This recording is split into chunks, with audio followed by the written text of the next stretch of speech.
Okay, we are recording. I'll start with the prayers. Om Namo Bhagavate Vasudevaya. Om Namo Bhagavate Vasudevaya. Om Namo Bhagavate Vasudevaya. Narayanam Namaskrityam Naram Chaiva Narottamam Devim Saraswatim Vyasam Tato Jayam Mudirayet Nashtaprayeshu Abhadreshu Nityam Bhagavata Sevaya Bhagavate Uttama Shloke Bhaktir Bhavati Nashtiki.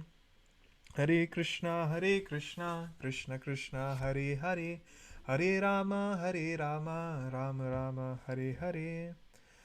So, welcome Akanksha, Bhushan, and everyone who will listen to this recording at a later time. We are continuing our discussions on the Bhagavad Gita, the first chapter, almost towards the end of the first chapter, just the last few verses remaining actually. We have seen so far how the armies were laid out, who was on whose side, what were the formations that they were arranged in, and then also how the two armies started blowing their conch shells, their bugles, their trumpets, and kind of signaling the beginning of the war. We also saw Arjuna asking Krishna to draw his chariot in between, asking to who is on the other side of things. He wanted to see, and that's when he realized that it's his cousins, it's his friends, it's his elders, it's his uncles, it's his grandsons, sons, etc., his well-wishers. So, having seen that, Arjuna gave his first reason of why he thinks fighting is not a good idea. So he tells that I'm feeling compassionate. My body is trembling, my hair is standing. I can't stand here any longer, Krishna. I don't know what good will come out of it. So essentially, Arjuna gives the first reason as compassion, that I can't fight. There is no way I can fight, Krishna. I'm feeling too much compassion, and as a result, my body is reacting to the thoughts that I'm having. Again, we talked about that this is called as something in medical science, it is called as psychosomasis, how our thoughts can induce physical reactions to the body. And that's why it's so important for us to be able to control our thoughts. And we saw last time that how controlling the thoughts and mind control as in not the negative connotation, because some people have a negative connotation when it comes to mind control, but mind control in the sense that self-disciplining, being able to understand that we control our thoughts and not the other way around. Because when we end up giving into our thoughts, then whatever our thoughts will dictate us, we'll end up doing that. But one of the core teachings of Bhagavad Gita, one of the core teachings of the principle of mode of goodness is that we have control our thoughts. We decide. So our thoughts in yoga philosophy, in yoga philosophy by Patanjali in the Yoga Sutras, one of the Yoga Sutras is Yoga Chitta Vritti Nirodha.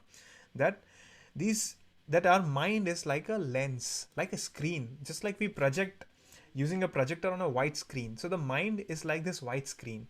And vritti, so anything that we see, all the experiences that we see by our five knowledge acquiring senses, that is through our eyes, what we see, because this is how we get information. If we consider our body as a computer, the analogy of a computer, so just like we have input devices and output devices, we have five senses which are input devices. So our eyes, our ear, our nose, our mouth, uh, our tongue, our tongue, and our sense of touch, skin. So these five are basically our five senses or our input senses. So this is how information gets into our body, and then it is presented to our mind. And so mind, if the mind is not in our control, then mind immediately reacts to it. Whatever is presented, whatever the stimulus is presented, reacts to it.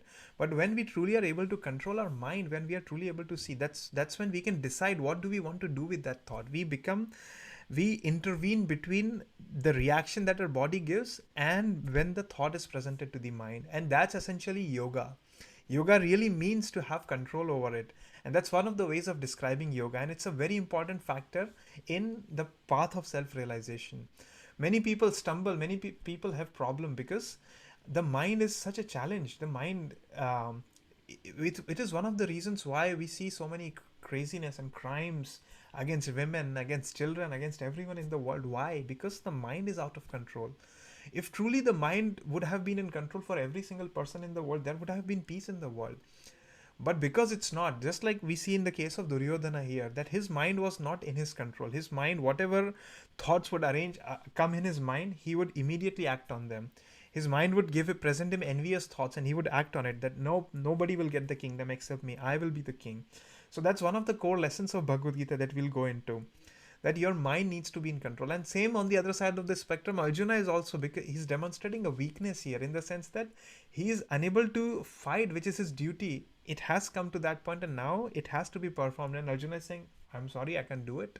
There's no way I can do it. So that was the first thing that we looked at. The second reason is, from 31 to 35, we looked at that what good will come out of it. I don't see an end goal, right? In the 7 habits of highly effective people, Stephen Covey talks about the third habit, right? That begin with the end in mind. That you have to know, people who are effective, they know what end they are going towards. So Arjuna is asking that question, what is the end? I don't see the end. Krishna, I don't see how this victory, how this kingdom, or how happiness would lead to anything. What avail to us is a kingdom, happiness, or life when the people whom I will enjoy this kingdom with are going to get killed, right? All of these people are going to give their lives. Then why should I wish to kill them? They may kill me, but I have no desire to kill them. I'm not even prepared to fight in exchange of 3 worlds, let alone this earth. So I don't want to fight. I don't know what good will come out of this. So this was his second argument. And now we look at the third argument of Arjuna. That is, why he should not fight. So what is the third reason that Arjuna gives? So verse 36 and 37, 38 are the third reasons. So let's look at verse 36. Papameva dasman hata vaitan atatainam tasman narha vayam hantum dhritarashtransa bandhavan swajanam hi katham hatva sukhina shyama madhava. Papam, vices. Eva, certainly. Ashrayat, must come upon. Asman, us. Hatva, by killing. Etan, all these. Atatainaha, aggressors. Tasmat, therefore. Na, never. Arhaha, deserving. Vayam, we. Hantum, to kill. Dhritarashtra, the sons of Dhritarashtra. Sabandhavan, along with friends. Swajanam, kinsmen. He, certainly. Katham, how, Hatva, by killing. Sukhina, happy. Shyama, will we become. Madhava, O Krishna, husband of the goddess of fortune. So a few things. We see another name of Krishna here that is being used, Madhava. We have seen previously names like Govinda, Janardana, right? Now here the name is used as Madhava. Now, translation. Sin will overcome us if we slay such aggressors. Therefore, it is not proper for us to kill the sons of Dhritarashtra and our friends. What should we gain, O Krishna, husband of the goddess of fortune, and how could we be happy by killing our own kinsmen? So now he's giving the third reason, and he introduces what we colloquially known as the law of karma, right? Karma. So now Arjuna is saying that sin will come, that negative reactions will happen by killing somebody, right? Killing is not recommended, Krishna. Then why are we engaged in killing? We will get negative reactions, and then we'll have to deal with the negative reactions. Therefore, it is not proper for us to kill the sons of Dhritarashtra and our friends. What should we gain? O Krishna, husband of the goddess of fortune. And see, the name Madhava is used here, right? Now, Madhava means Krishna is the husband of the Dhava means husband, and Ma refers to Lakshmi, Ma. So, goddess of fortune, in the sense that Krishna, you are the husband of the goddess of fortune, you are the husband of Lakshmi, and you are telling me to fight for misfortune, right? So he's kind of contradicting. So that's why Arjuna is using this particular name known as Madhava. So it's very interesting why he's using. And again, we saw how previously that these names are used appropriate to the context in which the verse was spoken. So the context here is, there's no fortune there, and you, being the husband of the goddess of fortune, you are telling me to kill, right? So that's the point. Now the second thing here is, it's given as aggressors, right? Atataina. So the Vedas describe that there are 6 kinds of aggressors. There are 6 kinds of people. This is given in Manu Smriti. So Manu Smriti is an ancient text which was the code of conduct, how you should lead your life. Again, Manu Smriti is, we have to see sometimes what happens is people see Manu Smriti and they say that, oh, this is given, but this is not applicable to them. So it doesn't make sense. The point is that we have to see the principle. The principle is timeless. Maybe the immediate application may not be timeless. So Manu Smriti describes that there are 6 kinds of aggressors, 6 kinds of atatai. That's the word here, atataina. Who are these 6 kinds of aggressors? The first one is somebody who gives poison. that is considered as an aggressor. The second one is somebody who sets fire to a house. That's number two. Number three, somebody who attacks with weapons. Number four is somebody who plunders riches of someone else. Number five is who unauthorized in an unauthorized manner he occupies someone's land. And number six is somebody who kidnaps someone else's wife. All of these, they should be killed at once, and there is no sin in doing so. So this is what is given in Manu Smriti. That is, you don't get a reaction. Why? Because you are fighting for the right, fighting for the good. So if somebody gives you a poison, then, and if you have a way, you should be able to, you can kill them without getting negative reactions. Then somebody who sets fire to your house, then attacking somebody who attacks you with weapons, who plunders your riches, who occupies your land unauthorizedly, and who kidnaps your wife, then you are fine in killing all of these people. That's what Manu Smriti defines. So there are 6 kinds of aggressors. Again, it's interesting because this word is used, the word atatai is used, right? So this is Arjuna is saying that I know these are aggressors. Why? Because they have taken over our land, right? They have taken over our land. They also tried to kidnap Draupadi, right? They insulted Draupadi in that assembly. Um, in the initial, when they started the gambling match, where they wanted to strip naked Draupadi in front of them and in front of the elders, humiliating thing that they were doing, and such a horrific activity that they were engaged in. So they deserve to be killed without a negative reaction, because again, it's just not about non-violence. It's also about acting, doing your duty when it's needed, to acting, to stand up for something what is good, something for what is right. But Arjuna here is demonstrating a weakness in the sense that he doesn't want to stand for what is right, because he is overcome by, first, by compassion, by familial, by bodily arrangement. Second, by just looking at the side of victory. And third, just by fear for sinful reactions. Those are the 3 things. He's not seeing that there is a greater good. There's a greater good of establishment of righteous principles that Arjuna is not seeing here. So again, so see, Prabhupada has even described it. Oh, interesting. Yeah, he's already given these 6 kinds of aggressors in the very first statement. I researched it before the class, but anyway, these are given right here. Actually, I didn't realize. So yeah, these 6 kinds of aggressors are given, right? And he gives the example that Lord Rama was saintly. Rama never showed any cowardice, right? He was a saintly person, but when it was time to kill, it was time to kill. It's needed. Ravana was an aggressor. Why? Because he kidnapped Rama's wife and he deserved to be killed. So you have to act when there is time. So Arjuna said that he should not take any severe steps, because they are not ordinary aggressors. They are his family members, but they kind of committed multiple counts of breaking the code of conduct, right? They set fire to house. Duryodhana set fire to Arjuna's house in the beginning itself. They sent them to a place to attend a festival, and then they set the fire to their house. Then he attacked Arjuna and everyone with weapons. They plundered their riches. They took over their land, and they kidnapped his wife. Duryodhana actually tried all of the 6 things that are mentioned here. So they are meant to be given a lesson, and even then they tried for peacemaking. So the fight had to happen, basically. That's the point here. Verse number 37 and 38.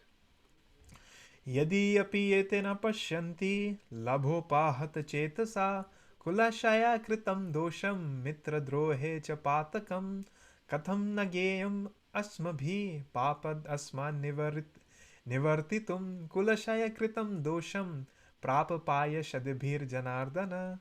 Again, a new name for Krishna is Janardana. I mean, not new, previously used. So what is he saying, Arjuna? Yadi, if, api, even, ete, they, na, do not, pashyanti, see, lobha, by greed, upahata, overpowered, so they are overpowered by greed, chetasaha, their hearts, kulashaya, in killing the family, kritam, done, dosham, fault, mitra drohe, in quarreling with friends, cha, also, patakam, sinful reactions, katham, why, no, should not, yayam, be known, asma bhihi, by us, papat, from sins, asma, these, nivartitum, to cease, kulashaya, in the destruction of a dynasty, kritam, done, dosham, crime, prapashad bhihi, by those who can see, Janardana, O Krishna. O Janardana, although these men, their hearts overtaken by greed, see no fault in killing one's family or quarreling with friends, why should we, who can see the crime in destroying a family, engage in these acts of sin? So, going forward with his argument that sin will come, will be overtaken by negative reactions. Krishna, these people, Duryodhana, right? Then all the people on his side, Karna, then Dushasan, then Dronacharya, all these people, maybe their hearts are overtaken by greed. They want the kingdom. They see no fault in killing one's family or quarreling even amongst friends. But we see it. We see the problem in this. So then why should we participate in the crime of destroying a family and engaging in these acts of sin? Right? So he gives that argument. So he's saying that Kulashaya is an interesting word here, right? Kulashaya means in killing the family, in the destruction of the entire family. Mitra Droha. So he's saying that I don't see any reason to fight now. So he gave compassion. He gave the second reason was there's no enjoyment, and finally the third reason is that there is sinful reactions will overtake us. So I don't see any value in destroying a family or engaging in these acts of sin. Okay, so considering all these, obligation is actually binding when the effect is good, but when the effect is otherwise, then no one can be bound. So considering all these pros and cons, Arjuna decided not to fight. He said that, you know what, let it be. I don't want to fight Krishna. I am done with this. So this was the third reason that Arjuna gives of not fighting. Now let's look at the fourth reason. The next 4 verses give us the fourth reason. Now and it's kind of connected with the third reason. So what's the fourth reason? Kulashaye pranashyanti kula dharma sanatana dharme nashte kulam kritsham adharmo abhibhavati yuta. Kulashaye, in destroying the family, pranashyanti, become vanquished. Kula dharmaha, the family traditions, sanatanaha, eternal, dharme, religion, nashte, being destroyed, kulam, family, kritsanam, whole, adharmaha, irreligion, abhibhavati, transforms, uta, it is said. Translation: with the destruction of the dynasty, the eternal family tradition is vanquished, and thus the rest of the family becomes involved in irreligion. So now Arjuna is giving, so in the next 4 verses, actually not 4, 5 verses, and up until the end, and maybe I think we can end the chapter today also. So what is Arjuna saying? He gives a chain of actions that happen that results in the destruction of the entire family. So his fourth reason is that the family will be destroyed, Krishna. So I don't want to fight. So what is he saying? Where does it start? It starts with Kulashaya, destruction of the dynasty. When men of the family are killed, that means there's nobody to prolong the generation.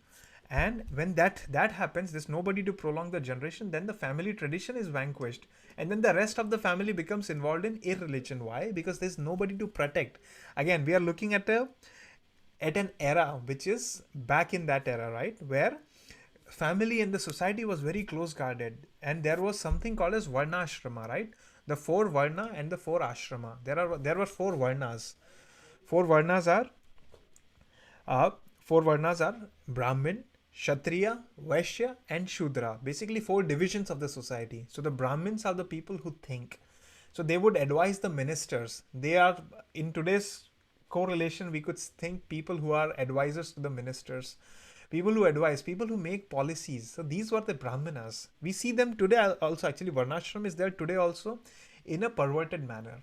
Then there were Kshatriyas. Kshatriyas were the leaders. So people who protected the society and people who are leading. So armies that we see today, leadership positions that we see today, they are all Kshatriyas. Then there were Vaishyas. Vaishyas means the people, the mercantile class, people who did business. So we see today entrepreneurs, we see today shopkeepers, factory owners, capitalists. So these are all Vaishyas. And Shudras are the people who are serving all the 3 classes. So Shudra means employees, just like how we see today.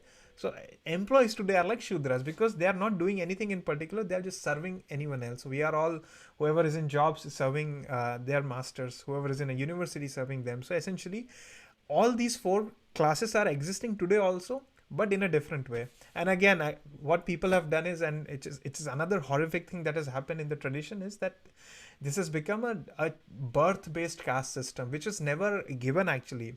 The Bhagavad Gita actually talks about that it's not birth-based. It's guna karma chatur varna maya shrishtam guna karma vibhagashaha. That the arrangement of these 4 varnas is actually through guna. That means your qualification and your karma, your activities.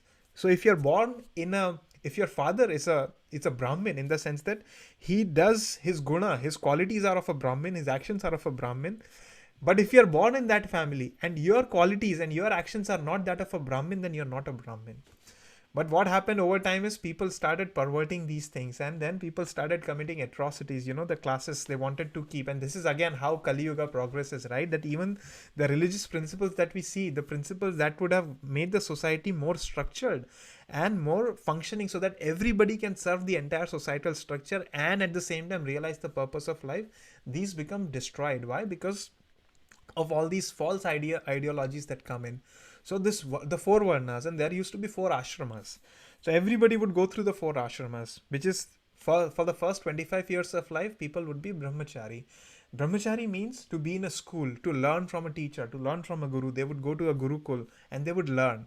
Then there would be grihastha. Then people would get married. So from the age of 25 to 50, men and women would get married and they would start their married life. Then 50 to 75 was vanaprastha. Vanaprastha means that at that point you start reducing your familial responsibilities. Your kids have grown up, and then you eventually move away from your home, and you kind of separate from the main society and try to focus more on self realization, spiritual realization. And then finally is sannyasa, that finally you give up everything, you go to a forest or you go to a religious place and you live there, you subsist there, and you spend your last 25 years of your life as you prepare to leave your body. As the soul prepares to go on to the next destination, you focus on self-realization completely, that your journey is fulfilled. So see, this was such a beautiful system that was there, and the entire goal of human life, human society, was self-realization. But what happened? Eventually this goal was missed. Just like Stephen Covey says, begin with the end in mind. People lost what the end in the mind was, and when that happened, chaos began in the society.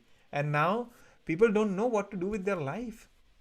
They do something, but they're like, we don't get any satisfaction, we don't know what needs to be done. People try so many activities today, nobody knows. There are various kinds of philosophies, like you only live once, you only do that, this, that. All kinds of philosophies are floating in the market today, and we can easily read. But we forget that the goal of life is self-realization, to understand who we truly are. Know thyself, right? That's what Aristotle, that's how we started our conversation. That the entire point is self-realization, to understand who we are, to understand what our gift is, and to be able to use that gift that is given to us in the service of others. Just like Krishna is asking Arjuna, that set an example. The entire point is to understand our gift, our connection with the divinity, with the supreme, and use that gift in the world out there. And that is self-realization. And to understand, and after giving up this body, we go up and reside and realize in a spiritual realm, not in a physical realm in this world, and take more bodies. But because when that end is forgotten, that's where societal structure suffers. So that's why varnashrama, which was such a beautiful system back in the day, got destroyed. So Arjuna is giving his fourth argument. He's saying that if the family is destroyed, then this entire family tradition would be destroyed. Why? Because there won't be any men to protect the women and kids. That means what's going to happen? Then these kids, or the women, they will come under influence of negative forces, like the negative kings who are there in the world. And what will they do? Dharma nashte kulam, right? The dharma, they will destroy the religious practices. Kulam, that they will destroy the family itself. Who knows if children would be protected? What happens if they're given to practices, or they're put into labor or other kinds of activities? So Krishna, I don't want to fight, because family traditions would be destroyed here, right? So harmful relations. So he's saying younger family members may develop irreligious habits and thereby lose the chance for spiritual salvation, right? And family traditions of purification may stop on death of elder members. Therefore, for no purpose should the elder members of the family be slain. Again, a very logical argument that Arjuna is giving. What does he say next? So we started with Kulashaya, right? In the previous verse, see, there's a chain, there's a cycle, and I'll talk about it as towards the end, but starts with Kulashaya. That means destruction of the family. Now, after that, what does he say? After this, verse number 40. Adharma bhi bhavat Krishna pradushyanti kulastriya strishu dushtashu varshneya jayate varna shankara. Adharma, irreligion, abhibhavat, having become predominant. Krishna, oh Krishna, pradushyanti, become polluted. Kulastriya, family ladies, strishu, by the womanhood. Dushtasu, being so polluted. Varshaneya, O descendant of Vrishni, Jayate, comes into being, Varna Shankara, unwanted progeny. Translation: when irreligion is prominent in the family, O Krishna, the women of the family become polluted. And from the degradation of womanhood, O descendant of Vrishni, comes unwanted progeny. So it started with Kulashaya, destruction of the dynasty.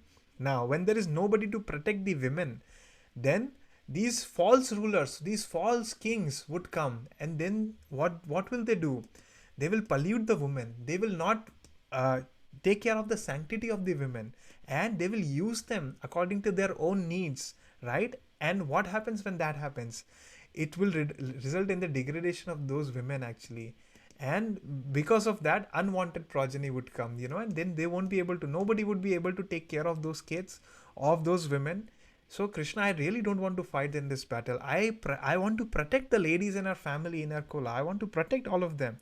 But then when Duryodhana, Dushasana, when these people will kill me, or if I kill them, or if we both of us get killed, then who will protect the women and the children? So that's the second thing. So the first thing was Kulashaya, destruction of the dynasty. Then second thing was Pranashyanti Kula Dharma, or Pradushyanti Kula Striya, that these things women will become polluted and irreligion would increase. Adharmo abhibhavati, irreligion would increase and women and children would become polluted.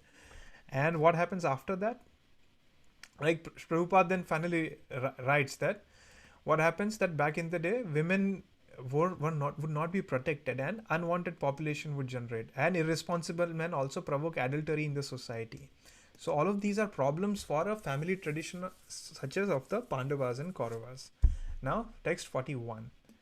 Shankaro narkaya eva kulagnanam kulasya cha patanti pitaro hiyasham lupta pinodaka kriya. Shankara, such unwanted children, Narkaya, make for hellish life, eva, certainly, Kulagnam, for those who are killers of the family, Kulasya, for the family, Cha, also, Patanti, fall down, Pitraha, forefathers, he, certainly, Esham, of them, Lupta, stopped, Pinda, of offerings of food, Udaka, and water, Kriyaha, performances. An increase of unwanted population certainly causes hellish life both for the family and for those who destroy the family tradition. The ancestors of such corrupt families fall down because the performances for offering them food and water are entirely stopped. So the family traditions, just like in families, in Indian families, we have Shraddha ceremony, right? That Pitro, for our ancestors, people perform a ceremony in the sense that wherever these ancestors are, again, because these ancestors are also living entities in a body, they were used to be in a body. Now they have given up their body, and there must be in some other form, in some other place. So to take care of them, to help them, these Pitra Paksha is performed, basically to understand that wherever they are, they get salvation. Wherever they are, they get a human form of life, or they get spiritual realization, so that they can continue on their own journey, because every living entity, every soul is on a journey.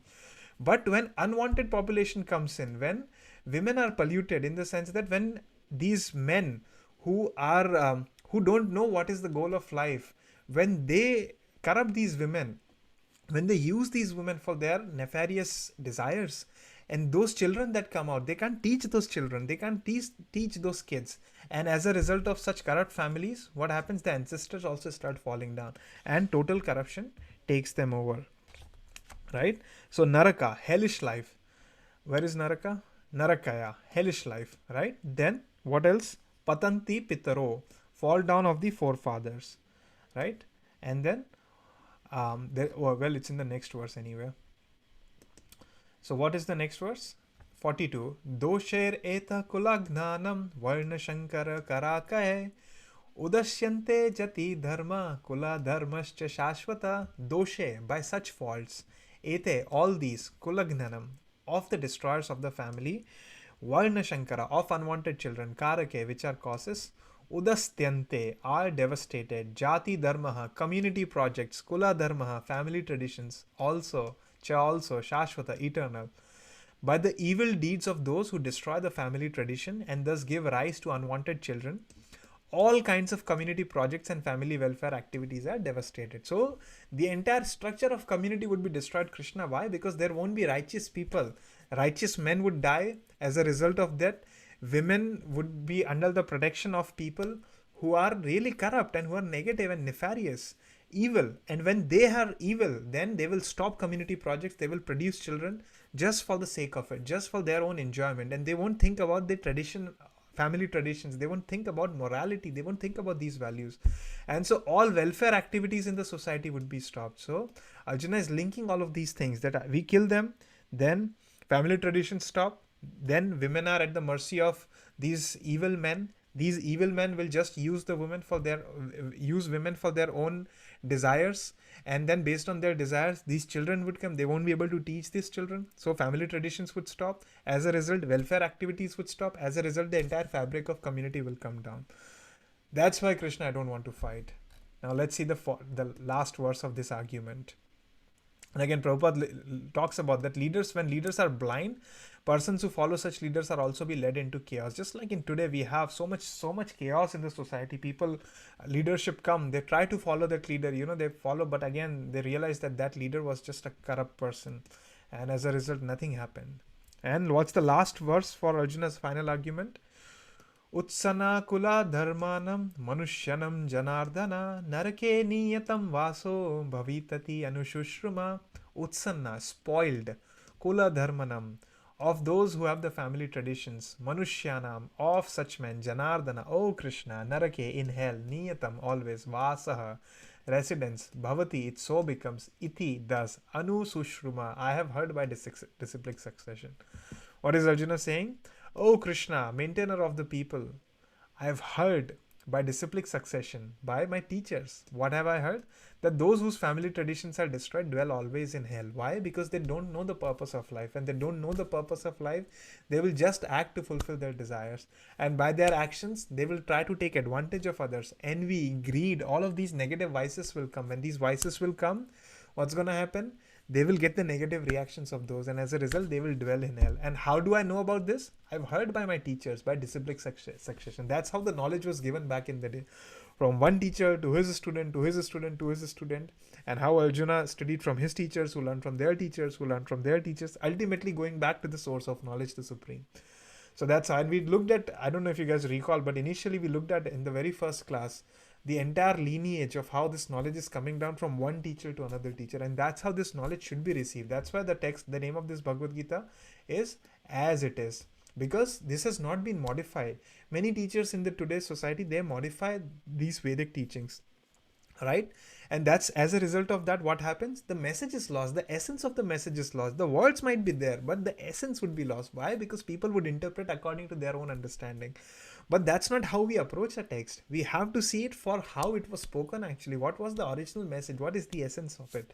So Arjuna has heard it by this. So 5 things he's talked about, right? If Kulashaya, destruction of the dynasty, then Pranashyanti Kula Dharma, family traditions would stop because of the destruction of the family. Then Adharmo Abhibhavata, that means irreligion would increase. Then Pradushyanti Kula Striya, then women won't be protected. And because of that, they would be used by these negative men, nefarious people. And then Varna Shankara, as a result, progeny would come and these children won't be protected and won't be given right teachings, which will lead to a hellish life, Patanti Pitro, fall of the ancestors, and community projects and welfare activities would be stopped.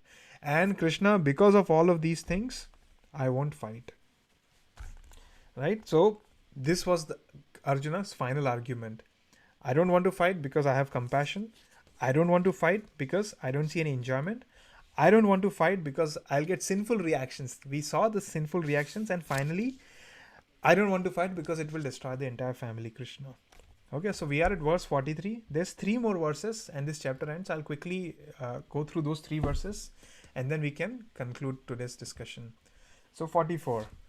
Aho bata mahat papam kartum vyavasita vayam yada rajya sukhalobhena hantum swajanamudyataha.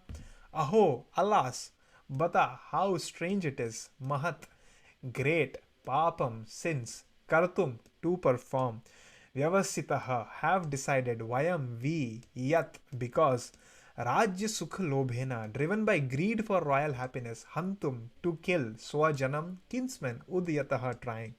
So Arjuna, after giving those 4 reasons and now kind of convincing himself also that see, oh, these are all these reasons that we cannot fight. And now what is he giving? He's giving his concluding arguments.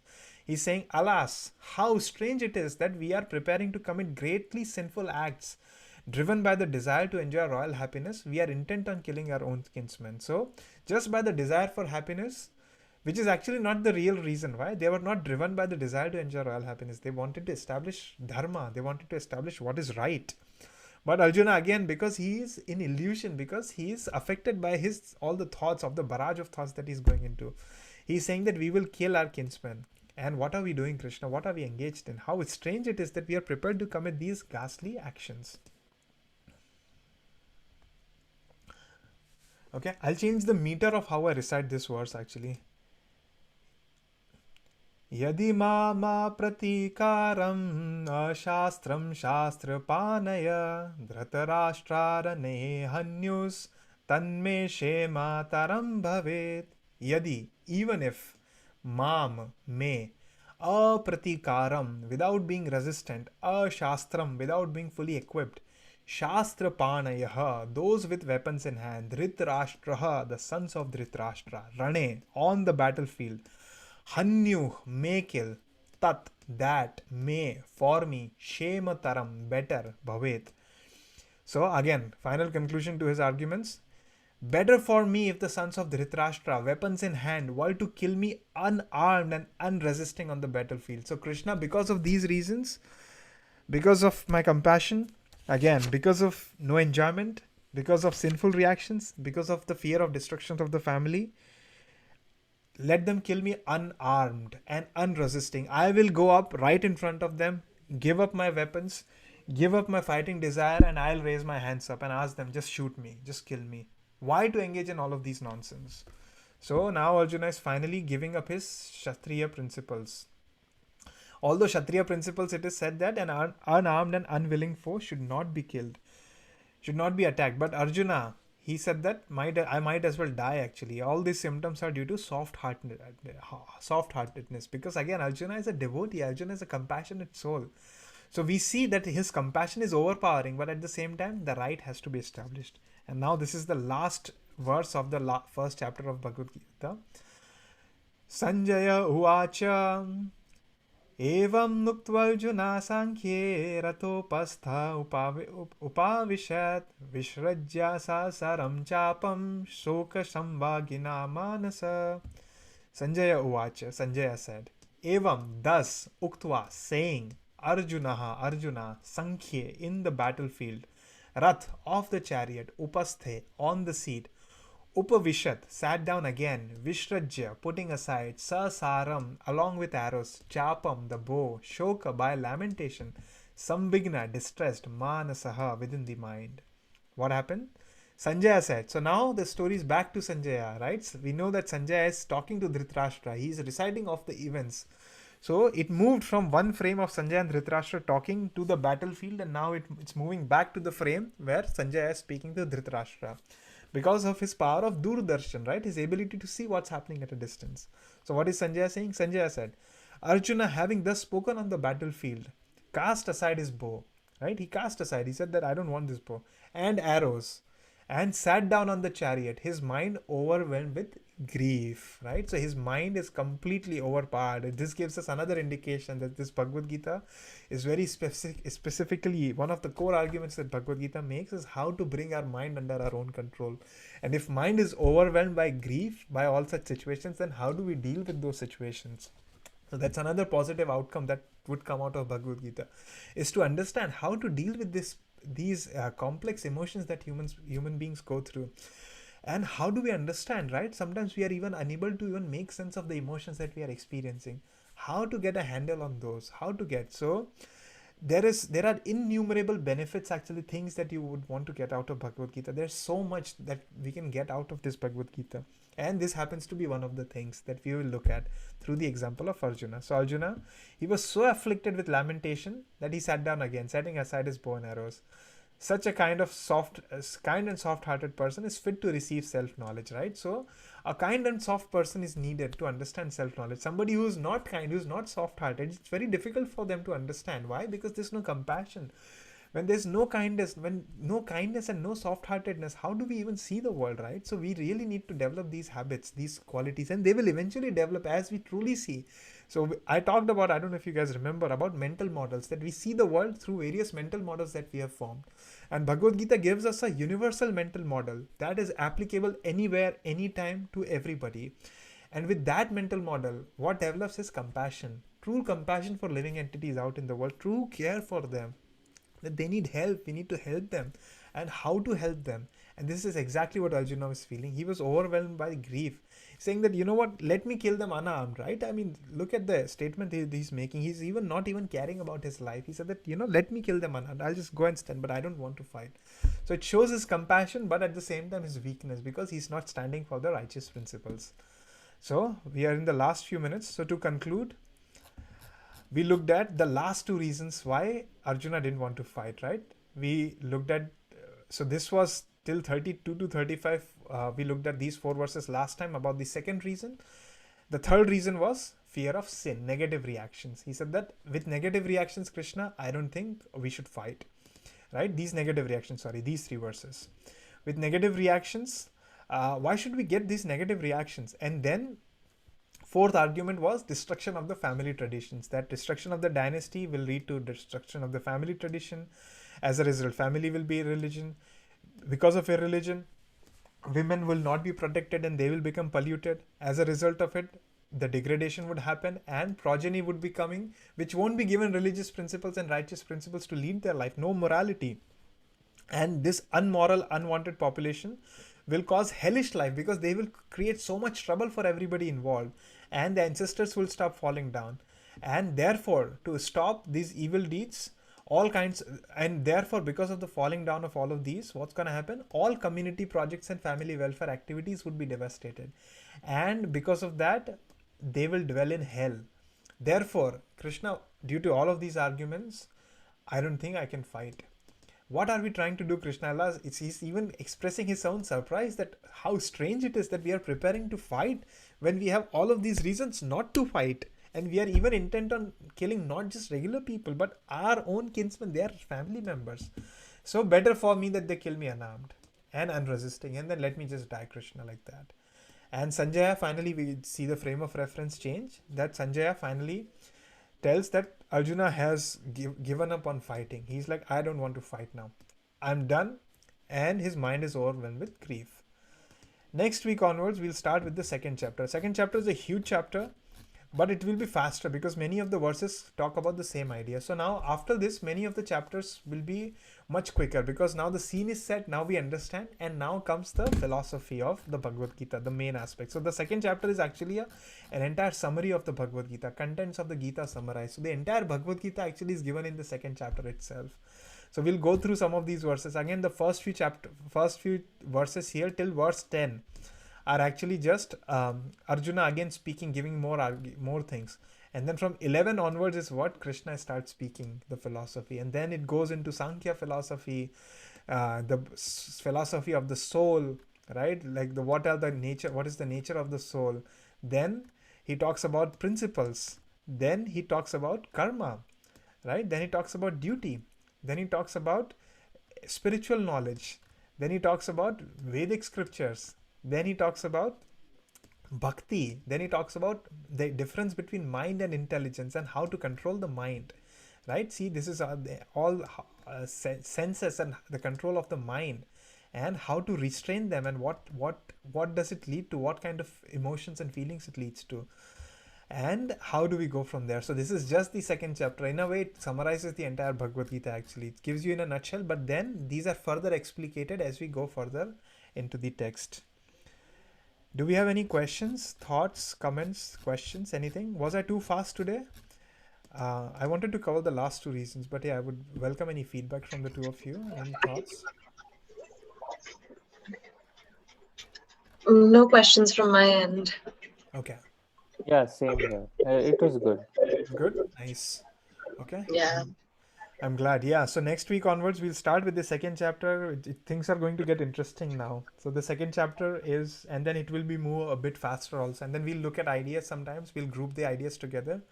and then we'll try to conclude. So the second chapter is the biggest chapter in the entire of Bhagavad Gita. The second and the 18th chapter. The rest of the chapters have like 20 verses, 15 verses, 25 verses. Now they're smaller chapters. So now the discussion would be most on the ideas actually. Now the story is kind of done, right? Now it's the conversation between the two of them. Krishna is asking, Arjuna is asking these questions, Krishna is responding, and he is giving these philosophy. So with that in mind, we will resume from the second chapter onwards. Now we are really getting into the meat of the chapter. Now things are set. So now we'll be a bit slightly faster than how we have been, but also at the same time talking more at the ideological level and the practical aspects of those ideas, right? What does it really mean to apply these instructions? So I thank you both for joining, and thank you to all the listeners also who will be listening to it later on. Neelam, I hope everything is well. Ashish, Divya, I hope all of you guys are fine. And then with that in mind, I'll see you both next time and see you everyone next time. Have a great one. Have a great evening and a great rest of the week. I'll see you both. Thank you. Thank you. Same Have here. a great day. Bye. Bye-bye. Bye.